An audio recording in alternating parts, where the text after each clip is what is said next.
लीजिए सुनिए मुंशी प्रेमचंद के लिखे उपन्यास कर्मभूमि के 51वें भाग को मेरी यानी समीर गोस्वामी की आवाज में। अमरकांत को जेल में रोज रोज का समाचार किसी न किसी तरह मिल जाता था।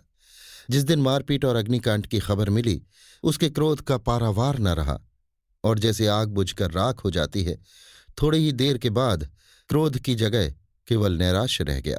लोगों के रोने पीटने की दर्द भरी हाय हाय जैसे मूर्तिमान होकर उसके सामने सिर पीट रही थी। जलते हुए घरों की लपटें जैसे उसे झुलसे डालती थी।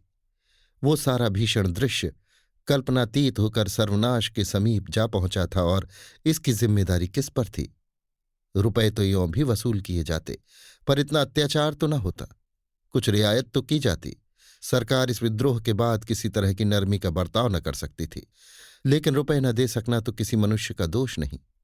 ये मंदी की बला कहाँ से आई कौन जाने। ये तो ऐसा ही है कि आंधी में किसी का छप्पर उड़ जाए और सरकार उसे दंड दे। ये शासन किसके हित के लिए है, इसका उद्देश्य क्या है? इन विचारों से तंग आकर उसने नैराश्य में मुंह छिपाया। अत्याचार हो रहा है, होने दो, मैं क्या करूं, कर ही क्या सकता हूं? मैं कौन हूं, मुझसे मतलब? कमजोरों के भाग्य में जब तक मार खाना लिखा है मार खाएंगे। मैं ही यहां क्या फूलों की सेज पर सोया हुआ हूं? अगर संसार के सारे प्राणी पशु हो जाएं तो मैं क्या करूं? जो होगा होगा, ये भी ईश्वर की लीला है। वाह रे तेरी लीला! अगर ऐसी ही लीलाओं में तुम्हें आनंद आता है तो तुम दयामय क्यों बनते हो? जबरदस्त का ठेंगा सिर पर, क्या ये ईश्वरीय नियम है? जब सामने कोई विकट समस्या आ जाती थी तो उसका मन नास्तिकता की ओर झुक जाता था। सारा विश्व श्रृंखलाहीन, अव्यवस्थित, रहस्यमय जान पड़ता था। उसने बाण बटना शुरू किया, लेकिन आंखों के सामने एक दूसरा ही अभिनय हो रहा था। वही सलोनी है, सिर के बाल खुले हुए, अर्धनग्न, मार पड़ रही है। उसके रुदन की करुणाजनक ध्वनि कानों में आने लगी। फिर मुन्नी की मूर्ति सामने आ खड़ी हुई। उसे सिपाहियों ने गिरफ्तार कर लिया है और खींचे लिए जा रहे हैं। उसके मुंह से अनायास ही निकल गया, हाय हाय, ये क्या करते हो? फिर वो अचेत हो गया और बाण बटने लगा। रात को भी यही दृश्य आंखों में फिरा करते, वही क्रंदन आंखों में गूंजा करता। इस सारी विपत्ति का भार अपने सिर पर लेकर वो दबा जा रहा था। इस भार को हल्का करने के लिए उसके पास कोई साधना न थी। ईश्वर का बहिष्कार करके उसने मानो नौका का परित्याग कर दिया था और अथाह जल में डूबा जा रहा था। कर्म जिज्ञासा उसे किसी तिनके का सहारा न लेने देती थी। वो किधर जा रहा है और अपने साथ लाखों निस्सहाय प्राणियों को किधर लिए जा रहा है, इसका क्या अंत होगा? इस काली घटा में कहीं चांदी की झालर है। वो चाहता था कहीं से आवाज आए, बढ़े आओ बढ़े आओ, यही सीधा रास्ता है। पर चारों तरफ निविड़ सघन अंधकार था। कहीं से कोई आवाज नहीं आती, कहीं प्रकाश नहीं मिलता।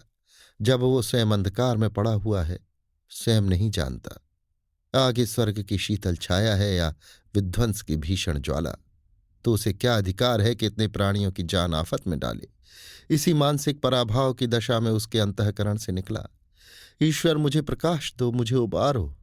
और वो रोने लगा। सुबह का वक्त था, कैदियों की हाजिरी हो गई थी।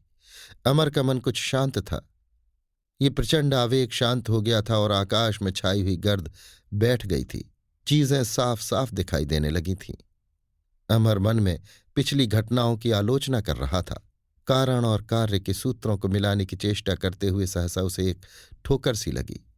नैना का वो पत्र और सुखदा की गिरफ्तारी, इसी से तो वो आवेश में आ गया था और समझौते का सुसाध्य मार्ग छोड़कर उस दुर्गम पथ की ओर झुक पड़ा था। इस ठोकर ने जैसे उसकी आंखें खोल दी। मालूम हुआ ये यश लालसा का, व्यक्तिगत स्पर्धा का, सेवा के आवरण में छिपे हुए अहंकार का खेल था। इस अविचार और आवेश का परिणाम इसके सिवा और क्या होता? अमर के समीप एक कैदी बैठा बाण बट रहा था। अमर ने पूछा, तुम कैसे आए भाई? उसने कुतूहल से देखकर कहा, पहले तुम बताओ। मुझे तो नाम की धुन थी। मुझे धन की धुन थी। उसी वक्त जेलर ने आकर अमर से कहा, तुम्हारा तबादला लखनऊ हो गया है। तुम्हारे बाप आए थे, तुमसे मिलना चाहते थे, तुम्हारी मुलाकात की तारीख ना थी, साहब ने इनकार कर दिया। अमर ने आश्चर्य से पूछा, मेरे पिताजी यहां आए थे? हाँ हाँ, इसमें ताज्जुब की क्या बात है? मिस्टर सलीम भी उनके साथ थे। इलाके की कुछ नई खबर? तुम्हारे बाप ने शायद सलीम साहब को समझाकर गांव वालों से मेल करा दिया है। शरीफ आदमी है। गांव वालों के इलाज मालजे के लिए 1,000 रुपये दे दी है। अमर मुस्कुराया। उन्हीं की कोशिश से तुम्हारा तबादला हो रहा है। लखनऊ में तुम्हारी बीवी भी आ गई है। शायद उन्हें 6 महीने की सजा हुई है। अमर खड़ा हो गया। सुखदाब भी लखनऊ में है? और तुम्हारा तबादला क्यों हो रहा है? अमर को अपने मन में विलक्षण शांति का अनुभव हुआ। वो निराशा कहाँ गई, दुर्बलता कहाँ गई? वो फिर बैठकर बाण बटने लगा। उसके हाथों में आज गजब की फुर्ती है।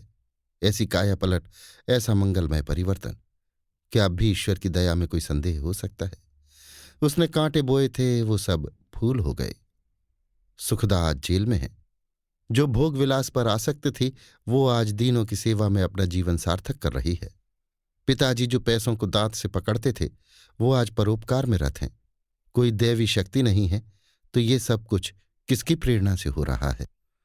उसने मन की संपूर्ण श्रद्धा से ईश्वर के चरणों में वंदना की। वो भार जिसके बोझ से वो दबा जा रहा था, उसके सिर से उतर गया था। उसकी देह हल्की थी, मन हल्का था, और आगे आने वाली ऊपर की चढ़ाई मानो उसका स्वागत कर रही थी। अभी आप सुन रहे थे मुंशी प्रेमचंद के लिखे उपन्यास कर्मभूमि के 51वें भाग को मेरी यानी समीर गोस्वामी की आवाज में।